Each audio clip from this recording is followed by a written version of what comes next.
कुछ ही दिनों में शंघाई सहयोग संगठन यानी एससीओ का सम्मेलन शुरू होने वाला है। एशिया के बड़े और प्रभावशाली नेता एक मंच पर होंगे, लेकिन दुनिया भर की नजरें जिस पर टिकी होंगी वो हैं भारत और चीन। लगभग 7 साल बाद पीएम मोदी चीन यात्रा पर होंगे। ऐसे वक्त में ये मुलाकात और भी ज्यादा महत्वपूर्ण है जब अमेरिका ने भारत पर 50% टैरिफ लगाया है और चीन को कभी पानी पी पी कर कोसने वाले ट्रंप को उसमें अपना दोस्त दिखाई दे रहा है। खैर, एससीओ समिट पर दुनिया भर की नजरें इसलिए भी टिकी हैं क्योंकि खुद पीएम मोदी इसका हिस्सा बनेंगे।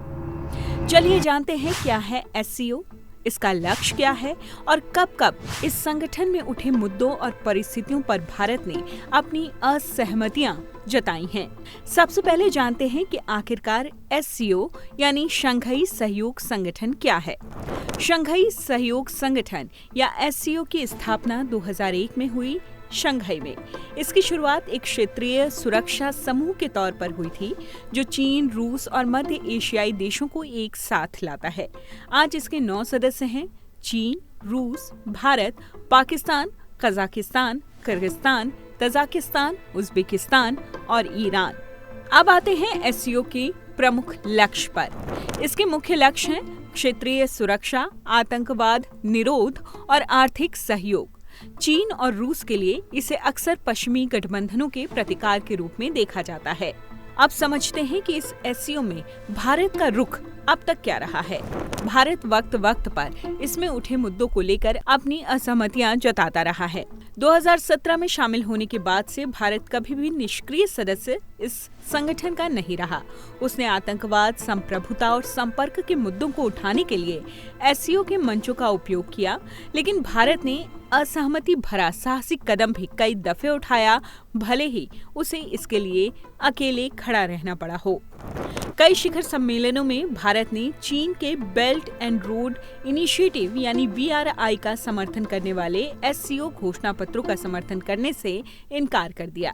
ऐसा इसलिए क्योंकि BRI में चीन पाकिस्तान आर्थिक गलियारा भी शामिल है जो पाकिस्तान के कब्जे वाले कश्मीर से होकर गुजरता है। 2024 में प्रधानमंत्री नरेंद्र मोदी ने अस्ताना में आयोजित एससीओ शिखर सम्मेलन में भाग नहीं लिया और उसकी जगह विदेश मंत्री एस जयशंकर को भेजा, जो चीन और पाकिस्तान के प्रभाव के प्रति भारत की असहजता का एक कूटनीतिक संकेत था। हाल ही में किंगदाओ में आयोजित 2025 के रक्षा मंत्रियों की बैठक में भारत ने एक जॉइंट स्टेटमेंट पर साइन करने से इनकार कर दिया। जो रिपोर्ट्स सामने आई उसके अनुसार इस पूरे सम्मेलन में, इस पूरी बैठक के मसौदे में भारत में आतंकवादी हमलों के संदर्भों को नजरअंदाज किया गया, जबकि इसमें पाकिस्तान के अनुकूल भाषा का इस्तेमाल किया गया था। भारत ने इस पर अपनी नाराजगी जताई और खुद को इससे अलग कर लिया। इसके अलावा भारत ने ईरान पर इजरायली हमलों की निंदा करने वाले एससीओ के एक वक्तव्य से भी खुद को अलग कर लिया और उस चर्चा में भाग न लेने का फैसला किया। ये उदाहरण साबित करते हैं कि भारत राष्ट्रीय हित को दांव पर लगाकर किसी काम में सहयोगी नहीं हो सकता, फिर भला उसे अकेले ही खड़ा क्यों न होना हो, उसे डर नहीं लगता। अब हम आपको बताते हैं कि ये मायने क्यों रखता है।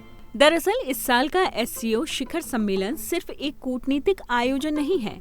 ट्रंप प्रशासन की तरफ से नई दिल्ली पर नए टैरिफ दबाव के बीच भारत और चीन के बीच धीमी गति से हो रही सुलह, शिखर सम्मेलन से इतर राष्ट्रपति शी जिनपिंग और प्रधानमंत्री नरेंद्र मोदी के बीच एक सकारात्मक बैठक की उम्मीदें जता रही है।